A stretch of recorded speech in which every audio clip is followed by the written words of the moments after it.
मेरे जो वालिद थे, मैंने जैसे बताया बहुत पढ़े लिखे थे, तो उन्होंने बहुत गरीब भी थे, उनको कभी कोई नौकरी नहीं मिली, हार्डली उनके पास पैसे होते थे। जो भी बिजनेस उन्होंने शुरू किया, इतनी तालीम हासिल करने के बाद भी वो फेलियर ही रहा।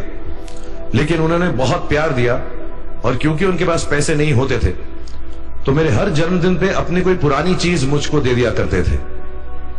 तो पहली पुरानी चीज जो, और बहुत बड़ा चढ़ा के उर्दू में अच्छे अच्छे अल्फाज यूज करके मुझे इंप्रेस करते थे कि बहुत अच्छा प्रेजेंट दिया है मुझको। तो वो मुझे पहली चीज उन्होंने मुझे, ये मैं हर जगह पर बोलता हूं, स्कूल के बच्चों के फंक्शन पे, येल यूनिवर्सिटी में, एडिनबरा में, क्योंकि आप लोग सब अपनी लाइफ के उस थ्रेशोल्ड पे हैं जहां से आपको कामयाबी हासिल करनी है इंशाल्लाह। सो पहली चीज जो उन्होंने मुझे दी थी, उन्होंने मुझे अपना शतरंज का सेट दिया था, टूटा फूटा सा। वो शतरंज हर रोज खेलते थे। हनुमान मंदिर के जो हेड प्रीस्ट थे, पंडित थे, उनके साथ रात को जाके मेरे वालिद जो हैं शतरंज खेलते थे। और उन्होंने मुझे कहा कि शतरंज से आप जिंदगी के बारे में बहुत कुछ चीजें सीख सकते हैं। पहली ये कि कोऑपरेशन और साथ मिलजुल कर काम कैसे करना है। दूसरी ये कि जिंदगी में आगे बढ़ने के लिए कभी कभी पीछे भी हटना पड़ता है। तीसरी ये कि जो छोटे लोग होते हैं, जो आप समझते हैं, कई लोग ऐसी बात मानते हैं, जो पॉन्स होते हैं, जो प्यादे होते हैं, उनकी सबसे ज्यादा इज्जत करना जिंदगी के अंदर। कोई भी इंसान छोटा नहीं होता, हमेशा हमेशा जिंदगी में काम आता है। और कामयाबी हासिल करने के लिए आखिरी बात शतरंज ये सिखाती है हमको कि कभी कभी जिस चीज से सबसे ज्यादा लगाव होता है, जैसे रानी से अमूमन हो जाता है, कभी कभी उसे भी सैक्रिफाइस करना पड़ता है आगे बढ़ने के लिए। दूसरी चीज जो उन्होंने मुझे दी, मेरे पास है वक्त, 2 मिनट बोल सकता हूं मैं, सॉरी। दूसरी चीज जो उन्होंने मुझे दी थी, वो एक टाइपराइटर दिया था। आज के जमाने में आई डोंट थिंक किसी को, बहुत सारे बच्चे होंगे यहाँ पे जिनको मालूम भी नहीं होगा टाइपराइटर कैसा लगता है। अब सब कंप्यूटर पे काम करते हैं। तो टाइपराइटर के ऊपर जब आदमी लिखता है और अगर गलत लिखता है तो उसको मिटाने में बहुत तकलीफ होती है। So you have to be very diligent, बहुत ध्यान से लिखना पड़ता है। हम गलती नहीं कर सकते।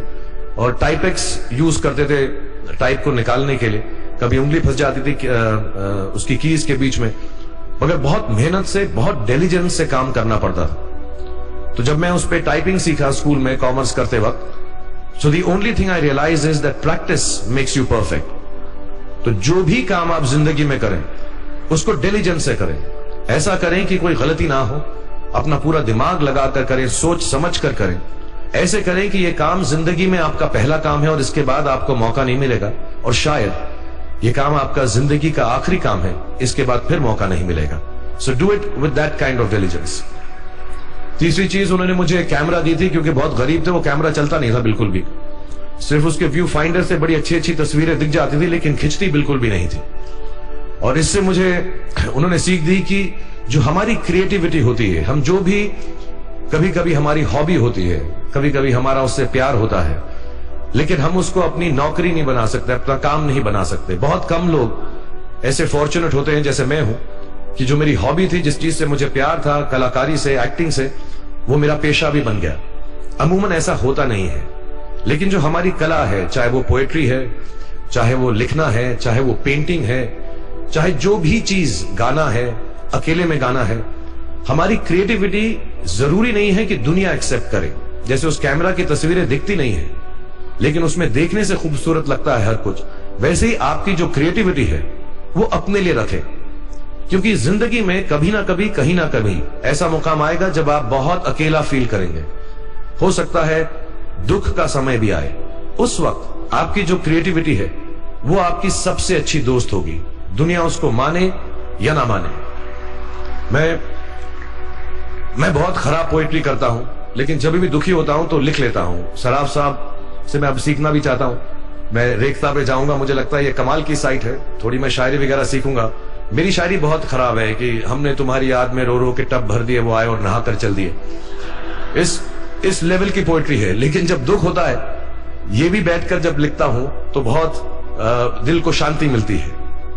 आखिरी चीज मेरे वालिद जी ने मुझे दी थी, वो दोनों मिक्स है। मैं जल्दी खत्म करता हूं क्योंकि आप लोगों के पास वक्त नहीं है, आप लोगों को अपनी डिग्रीज लेनी है, सोच रहे होंगे इतना वक्त जाया कर रहा है हमारा ये।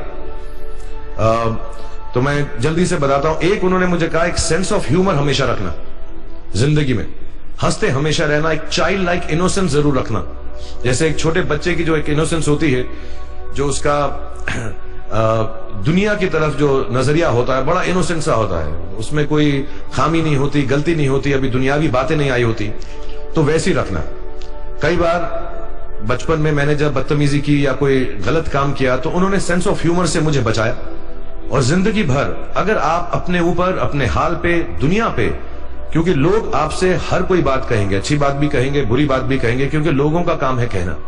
अगर आप उसको एक सेंस ऑफ ह्यूमर से देख सकेंगे तो जिंदगी जो है बहुत बेहतर रहेगी। And last not the least, what my father gave me, what my mother gave me and what your parents have given you, आपके जो पेरेंट्स हैं जो आपको दिया है, वो सबसे बड़ी गिफ्ट है, गिफ्ट ऑफ लाइफ। जिंदगी की जो जिंदगी एक खुद ही सबसे बड़ा तोहफा है हमारी जिंदगी, और उसको वैसे ही ट्रीट कीजिए। जिंदगी के अंदर जो भी मुकाम आए, जैसी भी चीजें हो, अच्छा हो बुरा हो, कभी अंधेरा हो कभी उजाला हो, हर चीज को रिस्पेक्ट कीजिए और जिंदगी में ग्रेस रखिए हर इंसान की तरफ। हर इंसान जो भी आपसे जो भी बात करेगा वो अपनी मुसीबत के हिसाब से करेगा, अपनी हैसियत के हिसाब से करेगा। कभी गलत बात भी बोलेगा, ऊंची बात भी बोलेगा। जब आप काम करेंगे, जब आप बड़ी बड़ी कंपनीज के अंदर नौकरी हासिल करेंगे, आपका हमेशा झगड़ा रहेगा, जो मेरा जूनियर है वो ऐसी बात करता है, मेरा सीनियर जो है ऐसी बात करता है। लेकिन सब जो है जिंदगी से जूझ रहे हैं, इस जिंदगी में कुछ बनने की कोशिश कर रहे हैं। सो वो ग्रेस जो है, वो लीवे जो है, हर किसी को दीजिएगा जो आपके साथी हैं, जो आपके साथ साथ काम कर रहे हैं, जो आपका साथ काम नहीं भी कर रहे और जो आपका साथ नहीं भी दे रहे। ग्रेस से बड़ी चीज आप जिंदगी को वापस नहीं लौटा सकते। ये 4-5 चीजें याद रखिएगा। याद रखिएगा, नहीं रहे तो कोई बात नहीं। आप लोग बहुत कुछ अभी इस जगह पर इल्म हासिल कर चुके हैं और मुझे उम्मीद है और मुझे यकीन है कि आप जो भी करेंगे जिंदगी में बहुत कामयाब होंगे। और फिर से मैं मौलाना आजाद नेशनल उर्दू यूनिवर्सिटी का शुक्रिया अदा करना चाहूंगा कि मुझे यहां पर बुलाया, आपसे मुखातिब होने का मौका दिया। थैंक यू वेरी मच, बहुत बहुत शुक्रिया। और आप, मुझे मालूम है कुछ टीचर्स जो होंगे यहां पर बैठे होंगे जो आपके फेवरेट नहीं भी हैं, जो बहुत स्ट्रिक्ट होंगे, डांटते भी होंगे आपको, उनको सबसे ज्यादा याद रखिएगा जब आप इस यूनिवर्सिटी से बाहर जाएंगे, क्योंकि जो सबसे ज्यादा टीचर आपसे स्ट्रिक्ट थे वो एक्चुअली सबसे ज्यादा आपसे प्यार करते थे।